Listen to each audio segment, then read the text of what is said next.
G'day guys, it is Ben here from Hunt the Night. Now, what we're going to do today is have a quick look at this new scope from InfiRay. This is the Geni. It's a little bit like Forrest Gump. The GL35R. Now, what you're going to see right away from this box is it has got a nice little rangefinder on the side. So, what is it? Now, you're going to be seeing some footage. And I've only had this for a very, very short period of time. And I've got to give it back because I'm waiting on my stock. And we've had horrible weather. So the footage you're seeing is it operating in its worst, really, kind of possible environment. Now, there's a couple of things I'm going to point out in this box in a second. I'm going to take this mount out because I want to show you something with this mount in a sec. And then we're going to take out the scope. Firstly, I've got to say, InfiRay's packaging is improving out of sight. Look at that beautiful laser cut pouch that it comes in. Very lovely. And then we've got the scope. Now, we're going to get to the scope in a second. I just want to show you something on this mount. For those of you that have had these mounts before, this is the same mount that comes out with the Ricoh. And it's the quick detach mount. And it's secured. You know, you change these, adjusted by changing these half moons in here and a locking nut. Now, which is all pretty cool. There's other videos on that I've done if you want to see it. What they've done, though, is they've changed the tool. So this is the original tool that it comes with, which is really cool because you can put it over this locking nut. Here, you can back this off. Once you take these locking nuts off, they really suck to put back on. And one thing I noticed is they've improved the tool, but also made it worse at the same time. So what they've done is they've changed it from this design, which was really bad, to this design, which is great now when you're doing these locking nuts, but you can no longer put the tool over to change. It's not wide enough. So you can't go around these locking nuts. So you've actually got to back this locking nut and take it right off to adjust it. I don't like that. That's actually, I think, a problem because those locking nuts absolutely suck to get on and off. Anyway, just a minor little thing. It's not the end of the world because you can't just use an Allen key, you know, as well. It's not the end of the world, but that tool's, you know, it's an improvement, but it's also not improvement. Anyway, I'm just going to zoom in a little bit and let's now start talking about this Geni. So, what is it? This is a 384 by 288 12 micron sub 40 millikelvin net D scope. It's got a f1 35mm lens. So it's got a quick lens on it, which gives it 2.81 base magnification and a detection range of 1818 meters.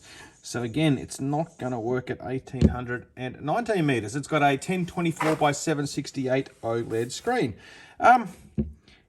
They're specs you come to expect from InfiRay these days. You know, they're good quality specs. It's a good quality device. It's got the same lens cap system.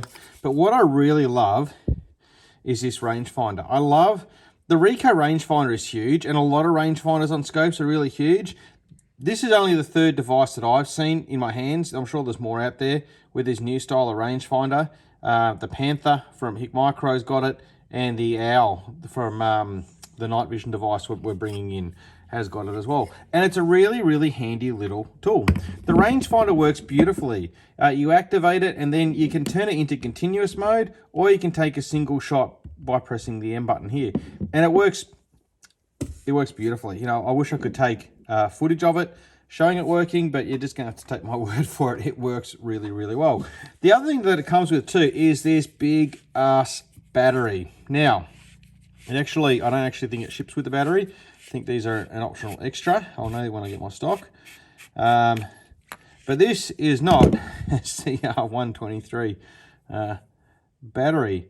This is a 26650 battery, and it is big, and you get an absolute awesome amount of runtime out of it. So I really like that. All in all, from a form factor point of view, it's still quite compact because it is based on the SAM range of devices, which means it's got the SAM interface, which is one that I love because it gives you control over the image. You can change your brightness and your contrast and your sharpness levels and so on. I really wish the Ricoh shipped with this software because I think this software is much better than the Ricoh software. I don't like not having control over my image. And these devices, like the SCH50, gives you really good control over the image. So what is this scope good for? That is an excellent question. This isn't a small game long distance scope like an RL42. Okay, this is a small game medium distance scope. You'll see in the footage that there was a fox walking around there. That fox is about 246 meters, I think, around that.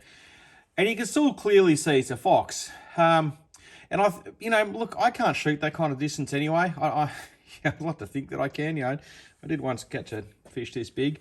But it isn't that ultra long distance like the RL42 is. This is a really good medium distance scope on short game. It's a great scope for longer distance on bigger game. It's a great scope because you can still rabbit with this scope as well. So it really does fit in that void of, small game, short distance, small game, medium distance in terms of foxes, and then bigger game, kind of that medium to long distance. And I reckon it's a really good sweet spot, especially with the rangefinder.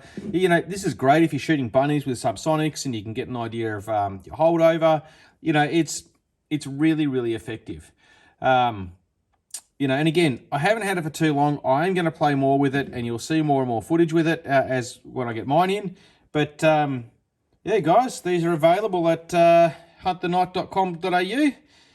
I hope you enjoyed it. Come and join our Facebook group at Hunt the Night Thermal Hunting Specialists. Have a great day and tag a vegan. Bye for now.